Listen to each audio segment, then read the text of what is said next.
All right, everybody, welcome back to the #1 television program in the history of the entire universe. I am Brian Lee Durfee, author of The Forgetting Moon, The Blackest Heart, and The Lonesome Crown. All three books published by Simon & Schuster's Saga Press. Today I'm going to be reviewing Sword Maker by Jennifer Roberson. This is book number 3 in her Tiger and Dell epic fantasy series. I've got the entire series here behind me. So far I have reviewed book number 1, Sword Dancer, and book number 2, Sword Singer.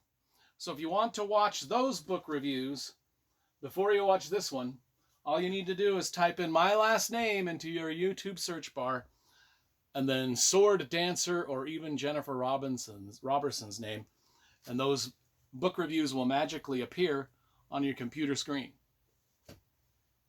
Let's talk about book number 3, Sword Maker. Came out in 1989. Now, I collect several of Jennifer Roberson's book series. I collect these Tiger and Dale series. I collect her Chase Su Lee series and her Robin Hood series.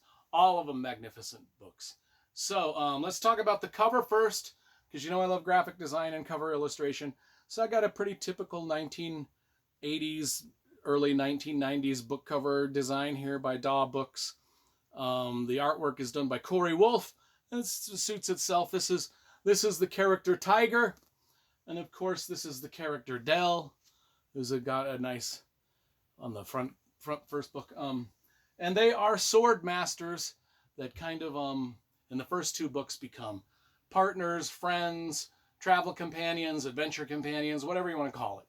Anyway, we open up with this book, Through the Eyes of Tiger. In fact, I think the entire series is told from Tiger's first-person perspective. I know at least this one was, and the other 2 were. But anyway, we open up with Tiger. He's alone. He misses Dell. He's haunted by her memory. I cannot say why, although that would spoil the ending of book 2.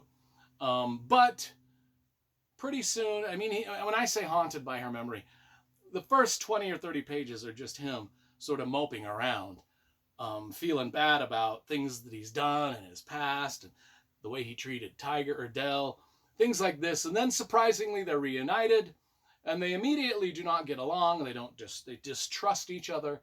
They don't like each other. Tiger has become a master of both the southern and northern sword crafts. He's kind of a legend in the fantasy land. It's part of the kind of the conflict that these 2 characters have. He's chased by hounds. He's just got a lot of problems. But he and Dell, for the first 100 pages of this book, just spend their time talking about how their friendship went awry, and can they trust each other? Do they dare trust each other? What big douchebags each other is, and all this kind of stuff. It's all right. It's okay. I mean, I don't mind that. But then when the adventure starts, they must go to a place called Yasaden and face a magical force that's terrorizing the village that's below Yasaden. Well, actually, there's a mountain. Yasaden's the village. There's a mountain above Yasaden. They must climb this mountain and face a place known, well, it's titled the Dragon's Lair. Now, is there a dragon up there? Is that the thing that's tormenting the village? Well, we shall find out. Also, while they're up there, they're challenged by a character named Chosadea. I don't know how you say it. But he's a wizard of unimaginable powers that they're not really quite expecting. And that's kind of the adventure they go on. They kind of mend their relationship along the way with this adventure, even though there's tension between them. And but will they mend the relationship all the way? Will Tiger and Dell patch it up 100%? That's kind of the main plot line throughout the whole story, even though we're maybe or maybe not facing dragons, even though we're maybe or maybe not facing extra powerful wizards. Are there sword skills? I mean, Tiger is the master swordsman of the world. Will he remain so?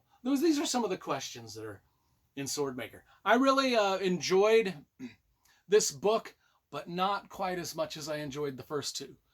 So I'm going to give this one a solid 7.5 out of 10, and we will continue reading the series and reviewing the books. And there you go.